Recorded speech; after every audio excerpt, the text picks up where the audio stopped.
হারিয়ে যায়, এগুলো স্টোর করা থাকে, মানে একভাবে থমকে গেল আমার যেটা আমার।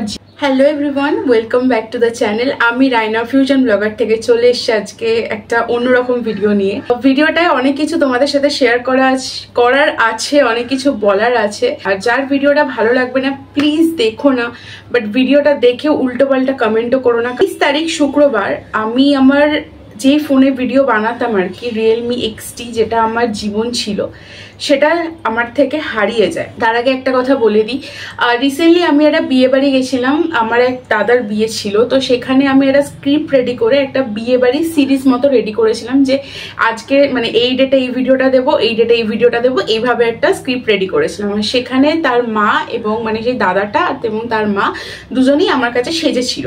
তো সেই রকমও একটা ভিডিও রেডি করেছিলাম, যে অ্যাজ এ ফার্স্ট টাইম আমি গ্রুম মেকআপ করছি, মানে একটা বরের মেকআপ আমি প্রথমবার করছি। তো ভেবেছিলাম যে সেইভাবেই কিছু একটা মানে একটা সিরিজ রেডি করেছিলাম। তো সেই রকম ভিডিও ছিল, ফুড ভিডিও ছিল, ইনস্টাগ্রামের জন্য কিছু টুকটাক ভিডিও ক্লিপস নিয়েছিলাম, তো সব কিছুই ছিল। তো হঠাৎই শুক্রবার মানে ফোনটা চলে যায় আমার থেকে। তো শুক্রবার দিনকে আমি রেডি হই সকালে রেডি হয়ে যেরকম অফিস যাওয়ার জন্য রেডি হয়েছি, সবকিছু করে শোয়াবাজার মেট্রো স্টেশনে গিয়ে পৌঁছেছি। ফোনটা তখনও আমার হাতে ছিল, টিকিট কাউন্টারে পাঞ্চ করলাম, করে নিচে এসে দাঁড়ালাম, দাঁড়িয়ে যেই দেখলাম মেট্রোটা ঢুকছে, ব্যাগটা সামনে নিয়ে চেনটা খুলে ফোনটা ব্যাগের ভেতর রাখলাম। জাস্ট ব্যাগটা আমি এইভাবে হোল্ড করেছিলাম, আর হেডফোন ছিল না আমার কানে, তখন হেডফোনটা আমার নিচে রাখাই ছিল। আমি মেট্রো এলো, গেটটা খুলে আমি পা রাখলাম, দিয়ে কানে যে হেডফোনটা দিলাম, সাথে সাথে হেডফোনটা আমার ডিসকানেক্টেড দেখাচ্ছে। তখন অলরেডি মেট্রোটা ছেড়ে দিয়েছে শোয়াবাজার মেট্রো স্টেশন থেকে, যেই ডিসকানেক্টেড দেখাচ্ছে। এবার ওই রকমই 10টা থেকে 11টার ওই ভিড় মেট্রোয় যারা তোমরা ট্রাভেল করো তারা জানো যে কতটা পরিমাণ একটা অফিসের রাশ থাকে ওই ভিড় মেট্রোতে। তো হাতে ফোন রাখা যতটা রিস্কি, তার থেকে মানে কি বলবো, মানে এখন সবকিছুই রিস্কি মনে হচ্ছে আমার কাছে। মানে হাতে ফোন রাখাও যতটা ছিল, ব্যাগে ফোন রাখাটা ততটাই রিস্কি ছিল আমার কাছে।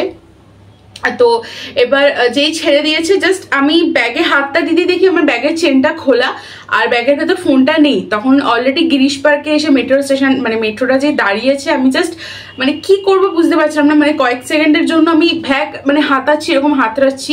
তো গিরিশ পার্কটা যে মানে গিরিশ পার্ক কেউ নাবার আমি চান্সটা পাইনি। গিরিশ পার্ক থেকে মেট্রোটা ছেড়ে দিয়েছে, আমি এমজিতে নামলাম। এমজিতে নেমে আমি ওখানে স্টেশনে বসলাম, বসে ব্যাগ ভালোভাবে খুঁজছি যে হয়তো কোনোভাবে হয়তো ব্যাগের ভেতরে আমি ঢুকিয়ে দিয়েছি, বা হয়তো আমি ভাবছি এটা যে আমি হয়তো শোয়াবাজার মেট্রো স্টেশনে ব্যাগে চেন খুলে হয়তো ঢোকাইনি, ফোনটা আমার হাত থেকে পড়ে গেছে।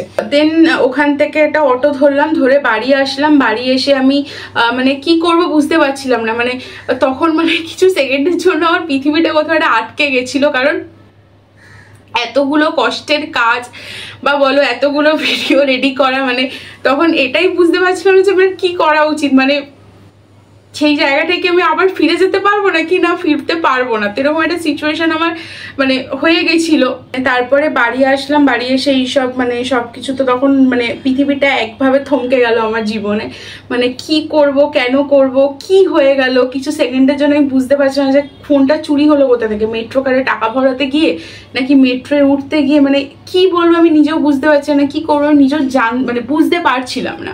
তো সেখান থেকে তারপরে থানায় গেলাম, মানে ভাই, আমি, শুভ, বাবাই, বিল্টুদাকে ফোন করলাম, করে ঠোরে এইসব করে জিডিফিডি করলাম। বাট মেট্রোর ওখান থেকে ওরা মানে বললো যে সিসি ক্যামেরা তো এইভাবে সিসিটিভি দেখানো তো অ্যালাউ নয়, তো সেটা করে তো যাই হোক ফোনটা তো আর পেলাম না। বাট যে নিয়েছে তাকে একটা কথাই বলবো, মানে ফোনটা যাওয়ার কষ্ট আমার একটা আলাদাই রয়েছে, যে ফোনটা চলে গেল। তার থেকেও যেটা বেশি কষ্ট হচ্ছে যে মানে এইরকম একটা সিচুয়েশনে দাঁড়িয়ে একটা হঠাৎ একটা ধাক্কা পাওয়া, এত ভিডিও ফটো এত কিছু, কত ডকুমেন্টস থাকে ফোনের মধ্যে ছিল, আমার ফোনের মধ্যে অনেক ডকুমেন্টস ছিল। আর ফোনের কভারের পেছনে আমি একটা 500 মানে 500 টাকা রেখেছিলাম, তো সেটা তো গেছেই, ছেড়ে দাও, মেট্রো কার্ডটাও গেছে। কিভাবে আমি এখন ভেঙে পড়েছি বা যেই সিচুয়েশনে আমি দাঁড়িয়ে রয়েছি, আমি কিভাবে কি ভিডিও দেবো না দেবো সেটাও বুঝতে পারছি না। অ্যাকচুয়ালি এই মুহূর্তে দাঁড়িয়ে একটা 20-25 হাজার টাকার ফোন যাওয়াটা মানে খুবই মানে বেদনাদায়ক হোক বা যাই হোক না কেন, খুবই কষ্টের ব্যাপার। এই সিচুয়েশনে দাঁড়িয়ে হঠাৎ করে একটা নতুন ফোন কেনা বা যতই হোক মানে কি বলে ইনস্টলমেন্টে হোক আর যাই হোক, বাট এই মুহূর্তে দাঁড়িয়ে একটা নতুন ফোন কেনাটাও আমার পক্ষে খুবই ক্রিটিক্যাল। আর আমি চাই না বাবার উপর আলাদা করে নতুন করে কোনো প্রেশার ক্রিয়েট করতে যে আমার একটা নতুন ফোন চাই। তো এখন যা আছে আছে, এদিকে মায়ের ফোন আছে, এদিকে মায়ের একটা পুরোনো সেট রয়েছে, সেটা ইউজ করছি, সেটা ইউজ করেই আপাতত কিছু করার চেষ্টা করব। এই 2-3 দিন তো মানে কি করব, কিভাবে এগোবো সেটাই বুঝতে পারছিলাম না। বাট তোমরা সবাই মিলে যেইভাবে ভরসা দিয়েছো, পাশে থেকেছো, তার জন্য সবাইকে অসংখ্য ধন্যবাদ। আমি আবার চেষ্টা করব নতুন করে নিজেকে তৈরি করার, ফিউশন ব্লগার রায়না তপাদারকে আবার নিজে করে মানে তোমাদের সামনে দাঁড় করানোর। কারোর জন্যই কিছু আটকায় না, কোনো কিছুর জন্য কিছু থমকে থাকে না বা আটকে থাকে না। হয়তো আমার ক্ষেত্রেও তাই হয়েছিল। 2-3 দিন হয়তো নিজেকে খুব কি বলবো, খুব নিজেকে কিভাবে দাঁড় করাবো, এই জিনিসটা থেকে কিভাবে ওভারকাম করবো সেটা হয়তো আমি বুঝতে পারিনি। কয়েকটা বন্ধু, 2-3 জন লোক যারা আমার সাথে ডেলি বেসিসে কথা বলেছে, আমাকে ভরসা দিয়েছে, এগিয়ে যাওয়ার সাহসটা দিয়েছে, সেখান থেকে দাঁড়িয়ে আবারও আমি উঠে আসার চেষ্টা করেছি। আর ইনফ্যাক্ট সব থেকে ভালো পার্ট যেটা জানি না কোন জন্মের, শত জন্মে পূর্ণ করলে মনে হয় জীবনে এরকম বাবা মা পাওয়া যায়, যারা পাওয়া যায় যে কন্টিনিউয়াসলি বাবার মা বলে যাচ্ছে যে ঠিক আছে, যা হয়েছে হয়ে যাক, ভুলে যা, তুই নতুন করে শুরু কর, আমরা তোর পাশে আছি, আবার ফোন চলে আসবে। কিন্তু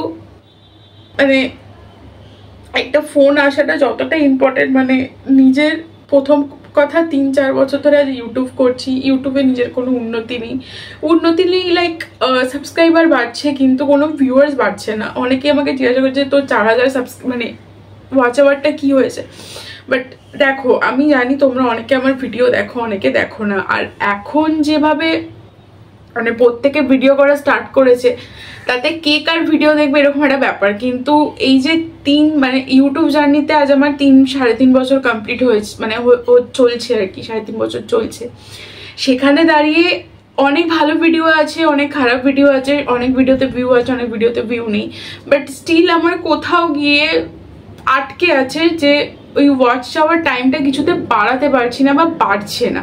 সেটার জন্য চেষ্টা করছি না এমন না, কোনো সময় নানান ধরনের ভিডিও দিয়ে চেষ্টা করছি, তো কোনোভাবেই ইউটিউবে কিছু করতে পারছি না। আর ফেসবুক, ইনস্টাগ্রামটাও সেরকমভাবে রিচ বলো এ বলো সেটা মাঝে মাঝে উঠে যায়, বাড়ে, আবার মাঝে মাঝে নিজে থেকে কমে যায়। তো সব কিছু নিয়ে জাস্ট ডিস্টার্ব তো হয়েই আছি, ঘেটেই আছি। আর ফোনটা চলে গিয়ে তো আরো বললাম না, মনে হচ্ছে কিছু সেকেন্ডের জন্য ভাই পৃথিবীটা আটকে গেছে আমার।